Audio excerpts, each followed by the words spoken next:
7 বছর পর মা ছেলের আবেগঘন মিলন, লন্ডন ক্লিনিকে খালেদা জিয়ার চিকিৎসা শুরু।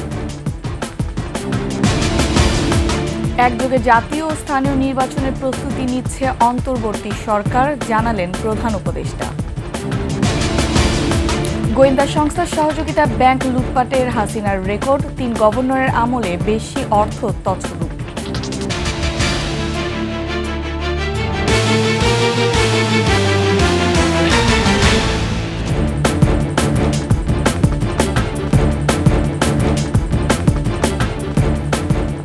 শুনছিলেন সংবাদ শিরোনাম। আমন্ত্রণ 21 সংবাদের সাথে আছি আমি ফারহানা রূপা।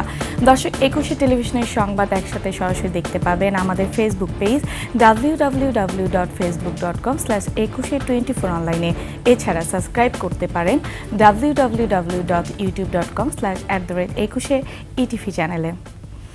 উন্নত চিকিৎসার জন্য বিএনপি চেয়ারপারসন ও সাবেক প্রধানমন্ত্রী বেগম খালেদা জিয়াকে লন্ডন ক্লিনিকে ভর্তি করা হয়েছে। এর আগে বাংলাদেশ সময় বুধবার বেলা 3টার দিকে লন্ডনে পৌঁছান বেগম জিয়া। হিথ্রো বিমানবন্দরে তাকে অভ্যর্থনা জানান তারেক রহমান ও তার স্ত্রী ডাক্তার জোবাইদা রহমান। পরে বিমানবন্দর থেকে নিজে গাড়ি চালিয়ে তাকে লন্ডন ক্লিনিকে নিয়ে যান তারেক রহমান। শাহেদ শফিকের পাঠানো তথ্যচিত্রে জানাচ্ছেন নাহিদ সিরাজি নিম্মি। দীর্ঘ প্রতীক্ষার পর এলো সেই মুহূর্ত, অর্ধযুগের বেশি সময় পর মাকে কাছে পাওয়ার এক আবেগঘন মুহূর্ত। এভাবেই এতগুলো বছর পর সাবেক প্রধানমন্ত্রী খালেদা জিয়াকে দেখে জড়িয়ে ধরলেন বিএনপির ভারপ্রাপ্ত চেয়ারম্যান তারেক রহমান। সাবেক প্রধানমন্ত্রী আপসহীন নেত্রীর পরিচয় ছাপিয়ে তখন শুধুই মমতাময়ী মা। বুধবার বাংলাদেশ সময় দুপুর 2:55 লন্ডনের হিথ্রো বিমানবন্দরে পৌঁছান বিএনপি চেয়ারপারসন বেগম খালেদা জিয়া। বিমানবন্দরে তাকে অভ্যর্থনা জানাতে আসেন বড় ছেলে তারেক রহমান, সঙ্গে ছিলেন স্ত্রী ডাক্তার জোবাইদা রহমান ও যুক্তরাজ্য বিএনপির নেতাকর্মীরা। দীর্ঘ অনেকগুলো বছর তিনি সঠিক চিকিৎসা পাননি, তাকে বাইরে যেতে দেওয়া হয়নি। আজকে মহেন্দ্রক্ষণ এসছে যখন তিনি সুচিকিৎসার জন্য লন্ডনে আসছেন। আমরা দোয়া করি, প্রবাসীরা দোয়া করি তিনি সুস্থ হয়ে বাংলাদেশে ফিরে যাবেন। লন্ডনের ভোর থেকেই বিমানবন্দরের বাইরের রাস্তায় আপসহীন প্রিয় নেত্রীর জন্য দীর্ঘ অপেক্ষা। কনকনে ঠান্ডা উপেক্ষা করে গণতন্ত্রের মানুষকন্যাকে দেখার জন্য উদ্গ্রীব সবাই। যদিও দলীয় নির্দেশনা ছিল যে কেউ যাতে ভিড় না করে এই ভোরবেলায়, তারপরে আমরা যেহেতু দেশনেত্রী আমাদের আবেগ ভালোবাসার জায়গা থেকে আমরা আসলে বসে থাকতে পারিনি, আমরা সবাই এসেছি। এখানে আবেগের জায়গা, যার কারণে আমাদের এই বৈরী আবহাওয়ার ভিতরে আমরা এসেছি। আমরা সবাই এক্সাইটেড যে আসলে আমাদের মা দেশনেত্রী এবং খালেদা জিয়াকে দেখার জন্য আমরা সবাই একেবারে উদ্বিগ্ন। বিমানবন্দর থেকে নিজে গাড়ি চালিয়ে সরাসরি তাকে নিয়ে যান সেন্ট্রাল লন্ডনের ডেভনশায়ার প্লেস ও মেরিলিবন সড়কে বিশেষায়িত হাসপাতাল লন্ডন ক্লিনিকে। গতকাল রাত 12:15টার দিকে হজরত শাহজালাল আন্তর্জাতিক বিমানবন্দর থেকে কাতার আমিরের পাঠানো বিশেষ বিমান রয়্যাল এয়ার অ্যাম্বুলেন্সে করে লন্ডনের উদ্দেশ্যে ঢাকা ছাড়েন বিএনপি চেয়ারপারসন। এর আগে চিকিৎসার জন্য সর্বশেষ 2017 সালের 15ই জুলাই লন্ডনে গিয়েছিলেন বিএনপি চেয়ারপারসন বেগম খালেদা জিয়া। নাহিদ সিরাজি নিম্মি, 21 টেলিভিশন। এদিকে লন্ডন ক্লিনিকে ভর্তির পর খালেদা জিয়ার বেশ কিছু টেস্ট করা হয়েছে। বৃহস্পতিবার থেকে পুরো দমে চিকিৎসা শুরু হবে, এসব তথ্য জানিয়েছেন যুক্তরাজ্য বিএনপির সভাপতি এম.এ. মালেক ও বেগম জিয়ার ব্যক্তিগত চিকিৎসক ও বিএনপি স্থায়ী কমিটির সদস্য ডক্টর এ.জেড.এম. জাহিদ হোসেন। যে সমস্ত পরীক্ষা নিরীক্ষা যেগুলো বাংলাদেশে সম্ভব নয় সেগুলো করে পরবর্তীতে ওনার চিকিৎসাটা কী ধরনের হবে, ওনার যে সমস্ত অসুখ সুস্থতা রয়েছে সেটা পরবর্তীতে আজকেই এই মুহূর্তে আপনাদেরকে বলার মতো এটুকুই যে উনি আলহামদুলিল্লাহ এত লম্বা জার্নি করে আসার পর উনি স্ট্যাবল আছে, ওনাকে ভর্তি করা হয়েছে। উনি লন্ডন ক্লিনিকে চিকিৎসাধীন থাকবেন যতদিন এখানকার চিকিৎসকরা মনে করবেন ভর্তি থাকা প্রয়োজন। তারপরে উনি ওনার বড় ছেলে আমাদের দলের ভারপ্রাপ্ত চেয়ারম্যান জনাব তারেক রহমান সাহেবের বাসভবনে হয়তো উনি ওনার এখান থেকে ছুটি দিলে কয়েকদিন হয়তো ওখানে থেকেও উনি ফলো আপে থাকবেন, পরবর্তীতে সিদ্ধান্ত হবে। বাংলাদেশ থেকে ডাক্তারদের টিম আসছে এবং ওনারা নিজেরাও ব্রিটিশ ডাক্তাররাও সকাল থেকে পরীক্ষা নিরীক্ষা শুরু করেছেন। বাংলাদেশি ডাক্তাররাও তাদেরকে ব্রিফ করেছেন এবং তারাও এটা ব্রিফ নিয়ে তারা আজকে ওনাকে ডাক্তার জাহিদ ভাইও বলেছেন যে রেস্ট নিচ্ছেন এবং কালকে থেকে ফুল ট্রিটমেন্ট চলবে আনটিল আনলেস ওনার সুস্থতা নেওয়া পর্যন্ত হসপিটালে থাকবেন ইনশাআল্লাহ। লন্ডনের হিথ্রো বিমানবন্দরের আশেপাশে তাপমাত্রা তখন -1, বাইরে সামান্য বৃষ্টি। মা ছেলের মিলনে যেন হঠাৎ করে উষ্ণ হয়ে গেল পুরো পরিবেশ। দীর্ঘ 7 বছর পর মা ছেলের পাশাপাশি জিয়া পরিবারের 3 প্রজন্মের মহামিলনের সাক্ষী হলো হিথ্রো বিমানবন্দর। আবেগঘন সেই মুহূর্তটি তুলে ধরছেন দীপু শিকদার। মায়ের জন্য প্রতীক্ষার অবসান একমাত্র সন্তানের, মমতাময়ী সেই মাকে ছেলের আলিঙ্গন।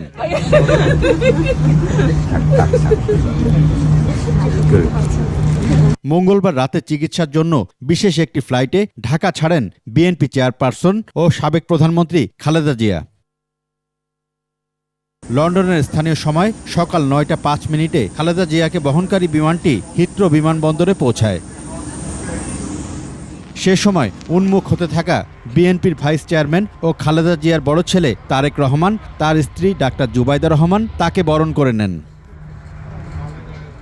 সঙ্গে ছিলেন জিয়া পরিবারের অন্য সদস্যরা। এ যেন জিয়া পরিবারের 3 প্রজন্মের মহামিলন। এর মধ্যে অবসান হলো দীর্ঘ প্রতীক্ষার। নানান রোগে আক্রান্ত বিএনপি চেয়ারপারসনের উন্নত চিকিৎসার জন্য বিদেশ নেওয়া হলো।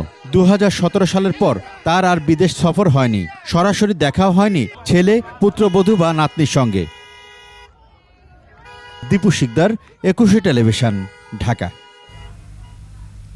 ছেলে তারেক রহমানকে সাথে নিয়ে বেগম খালেদা জিয়া দেশে ফিরবেন বলে জানিয়েছেন বিএনপি চেয়ারপারসনের উপদেষ্টা জয়নুল আবেদিন ফারুক। মা ছেলেকে নিয়ে বাংলাদেশে আসবে, কেউ ঠেকাতে পারবে না তার জনপ্রিয়তা। বিএনপির 2 শীর্ষ নেতা দেশের বাইরে থাকলেও দলে কোনো নেতৃত্বে শূন্যতা সৃষ্টি হবে না বলে মনে করছেন বিশ্লেষকরা। -2 ধরনের কোনো ফর্মুলায় এদেশে কখনোই বাস্তবায়ন হবে না বলেও মনে করছেন তারা। সোহেল সামির রিপোর্ট। অনেক জল্পনা কল্পনা শেষে গেল মঙ্গলবার উন্নত চিকিৎসার জন্য লন্ডনের উদ্দেশ্যে দেশ ছাড়েন বিএনপি চেয়ারপারসন বেগম খালেদা জিয়া। এরপর থেকে আবারও নানা প্রশ্ন বিভিন্ন মহলে। শীর্ষ 2 নেতার অবর্তমানে দলে কোনো ধরনের নেতৃত্বের শূন্যতা সৃষ্টি হবে কিনা তা নিয়ে চলছে আলোচনা। সাকসেসফুল অপারেশন হয় তাহলে তিনি 2 মাস থেকে 2.5 মাসের মধ্যে দেশে ফিরবেন।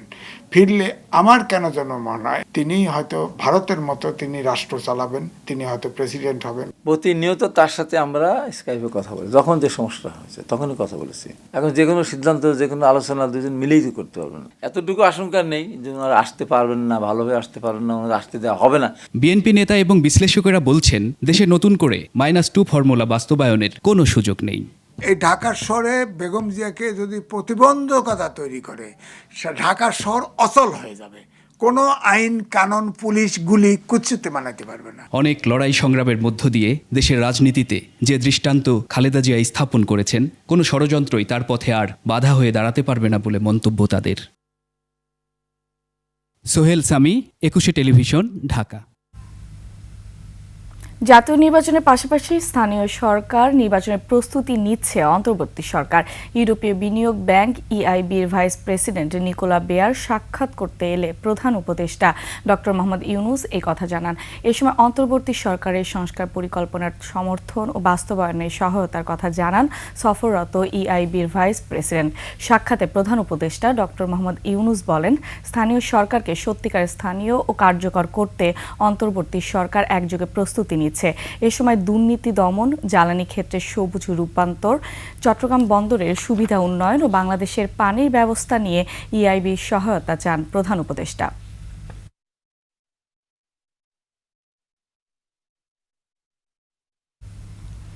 ব্যাংক লুটে বিশ্ব রেকর্ড ভেঙেছেন ক্ষমতাচ্যুত প্রধানমন্ত্রী শেখ হাসিনা। তার আমলে মাফিয়া কায়দায় সংঘবদ্ধ চক্রের মাধ্যমে ব্যাংক ব্যবস্থা থেকে লুট হয় অন্তত 20 বিলিয়ন মার্কিন ডলার, বাংলাদেশি মুদ্রায় প্রায় 2.5 লাখ কোটি টাকা। সিস্টেমেটিক এই লুটপাটে মাফিয়া চক্রকে সহায়তা করে রাষ্ট্রীয় গোয়েন্দা সংস্থা সহ 3 জন গভর্নর।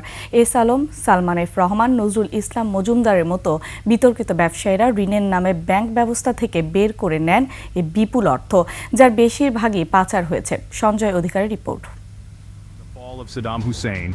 18 মার্চ 2003 মার্কিন সেনারা বাগদাদের সন্নিকটে প্রেসিডেন্ট সাদ্দাম হোসেন ভাবলেন রিজার্ভ সরিয়ে ফেলতে হবে।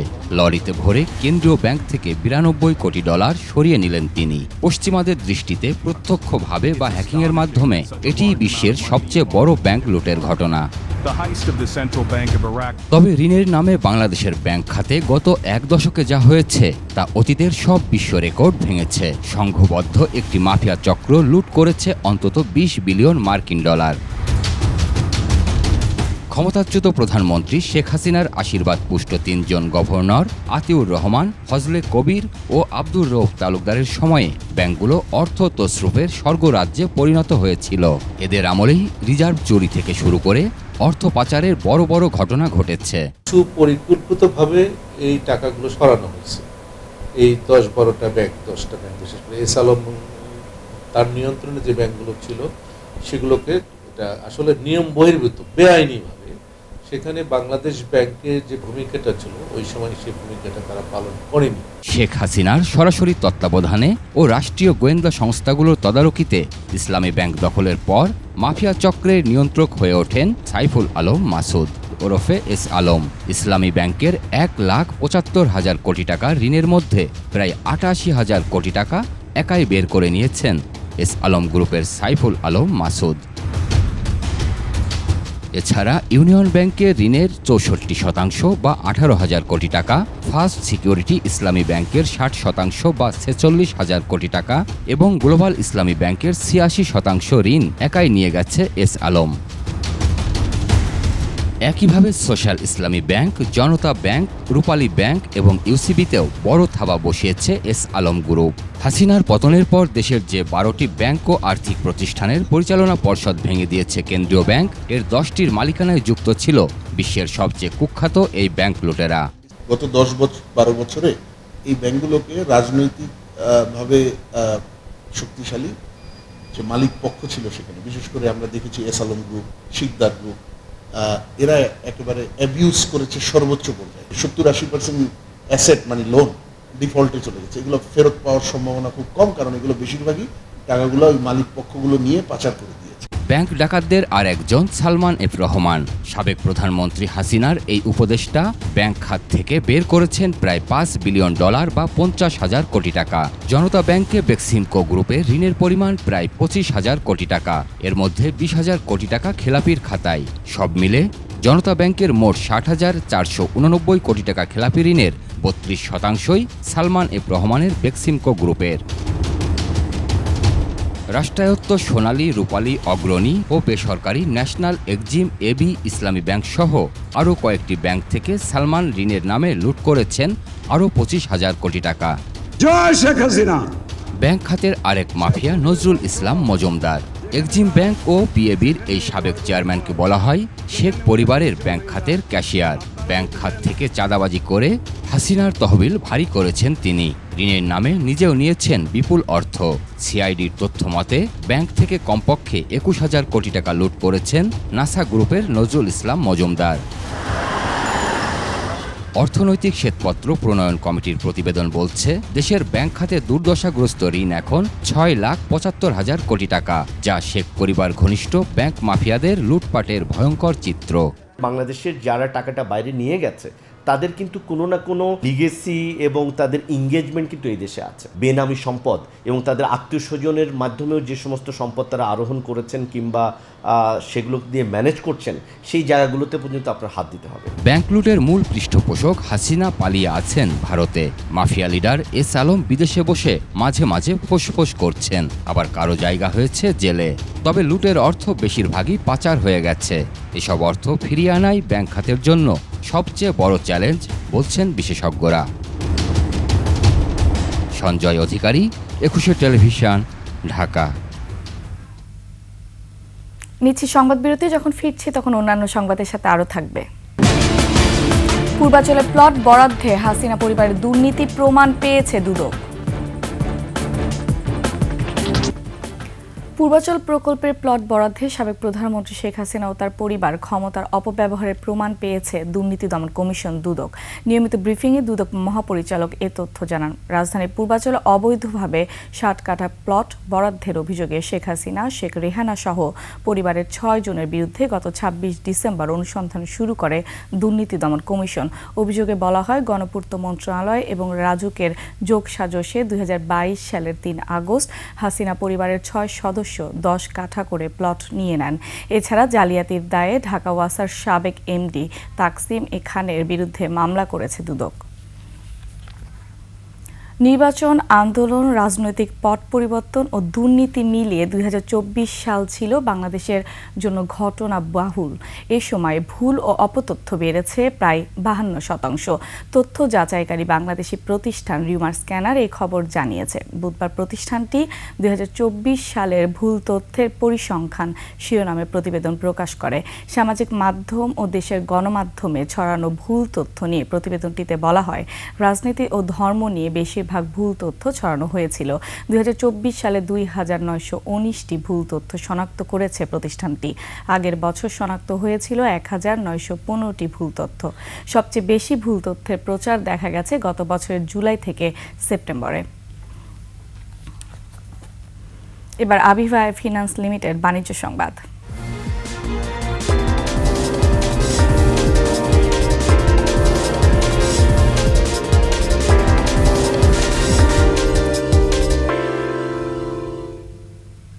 সূচক কমেছে, দেশের পুঁজিবাজার লেনদেনও চলছে খারাপ। সপ্তাহের চতুর্থ কার্য দিবস বুধবার দেশের প্রধান স্টক এক্সচেঞ্জ ডিএসইর সূচক কমেছে ৫ পয়েন্ট। এতে ডিএসই প্রধান ইন্ডেক্স নেমে আসে ৫,১৮৫ পয়েন্টে। এদিন লেনদেন হয়েছে মোট ৩০৭ কোটি ১ লাখ টাকার শেয়ার ও মিউচুয়াল ফান্ড।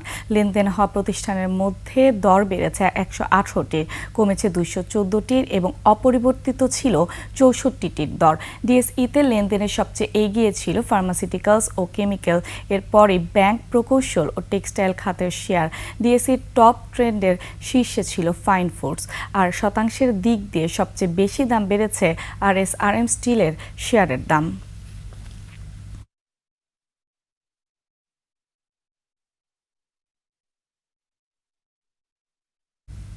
এবার সোনালী লাইফ ইন্স্যুরেন্স আন্তর্জাতিক সংবাদ।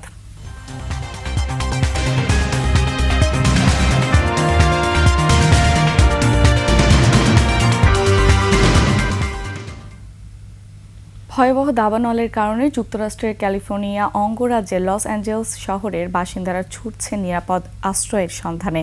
মঙ্গলবার কয়েক ঘন্টার মধ্যে দাবানল ভয়াবহ হয়ে ওঠে ঝড়ো বাতাসের কারণে। এতে লস অ্যাঞ্জেলসের অভিজাত এলাকা প্যাসিফিক পলিসেডোরের দিকে ধেয়ে আসে আগুন। এদিকে শহরের পশ্চিম দিকের বসতি ঘিরে আগুন এগিয়ে আসায় ৩০,০০০ মানুষকে নিরাপদ আশ্রয়ে সরিয়ে নেওয়ার নির্দেশ দেওয়া হয়েছে। শেষ করছে ২১শে সংবাদ। যাবার আগে সংবাদ শিরোনামগুলো আরও একবার।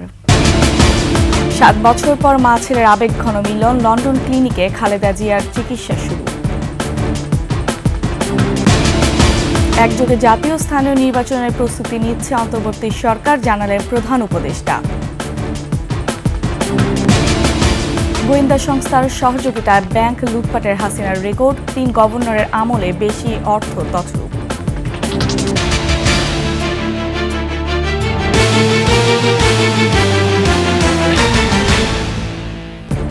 সর্বশেষ সংবাদ জানতে ডায়াল করুন 2021 নম্বরে, ভিজিট করুন ekushe-tv.com ওয়েবসাইটে। ফেসবুকে ভিজিট করতে পারেন www.facebook.com/ekushe24 অনলাইনে। এছাড়া সাবস্ক্রাইব করতে পারেন www.youtube.com/@ekushe-etv চ্যানেলে। এতক্ষণ সঙ্গে থাকার জন্য ধন্যবাদ। পরবর্তী সংবাদ দেখার আমন্ত্রণ রইল। একুশের সাথেই থাকুন।